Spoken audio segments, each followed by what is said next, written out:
Y continuamos con el tema humildad, lección 14 del cuarto curso básico. Subtítulo: humildad y vanidad.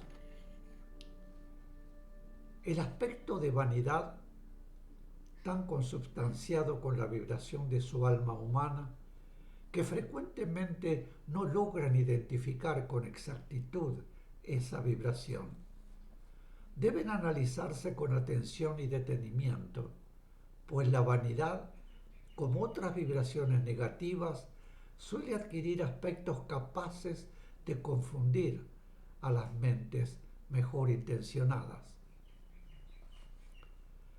La vanidad puede tomar aún el aspecto de humildad, y existe hasta la vanidad de la propia humildad.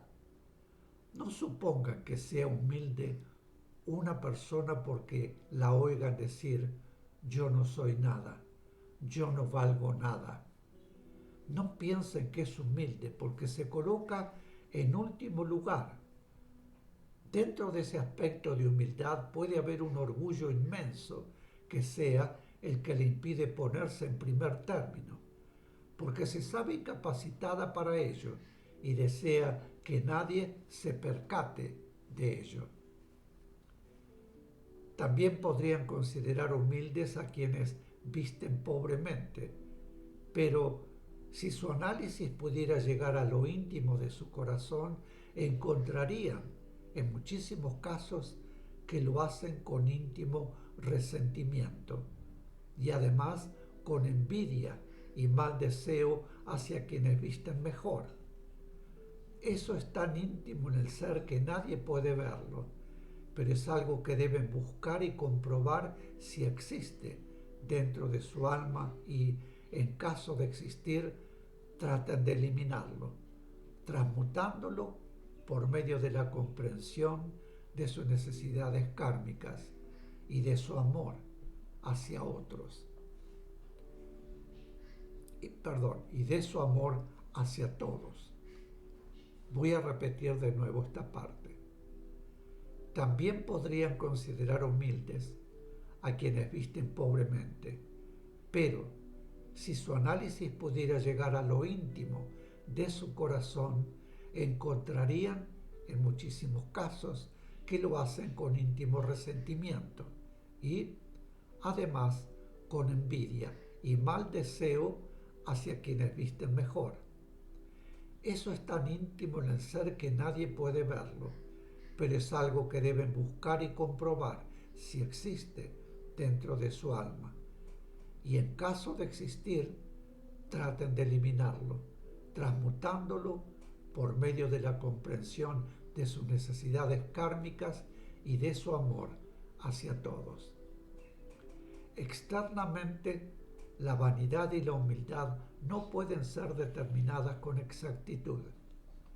La humildad y la vanidad son vibraciones íntimas que humanamente solo cada uno está capacitado para analizar y para encontrar en sí mismo, pero no en los demás. Nadie puede juzgar a otro, pues nadie está capacitado para conocer el verdadero origen de los hechos que los demás realizan o de los hechos que por ley deben exteriorizar. En la probabilidad de equivocarse, no juzguen. Prefieran abstenerse de juzgar a los demás, a equivocarse siquiera una sola vez en su juicio.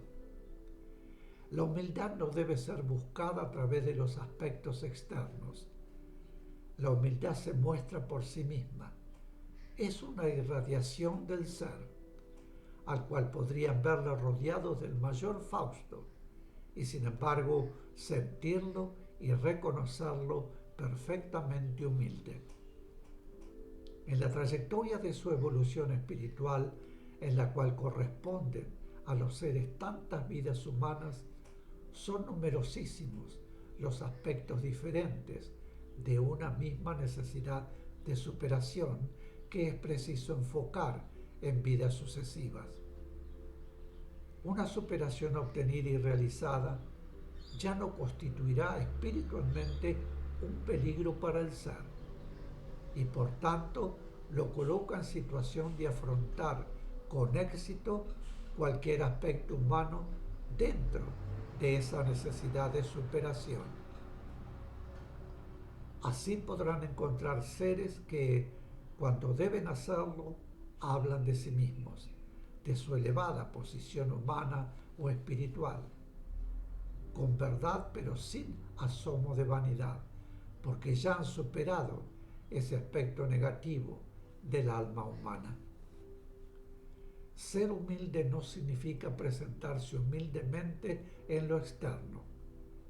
Ser humilde significa sentirse humilde en lo íntimo, pese a cualquier aspecto exteriorizado, por grande o sublime que fuere.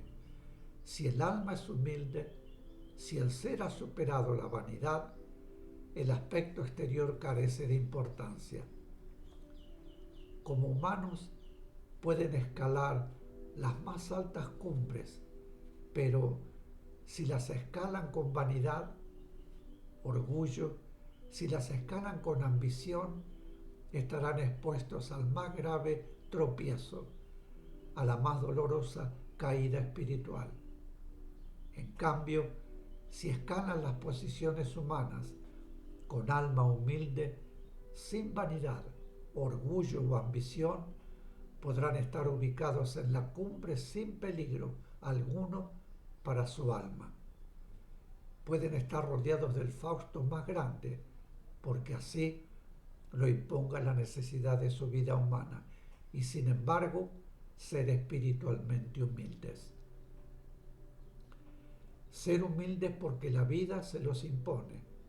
Es esfuerzo menor y no requiere constante superación, pero ser humilde en un ambiente de riquezas, desarrollando un aspecto de vida humana fastuosa, resulta más difícil y requiere un constante esfuerzo para poder superar los peligros de la vanidad.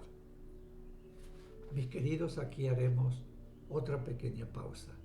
Volvemos enseguida. Gracias.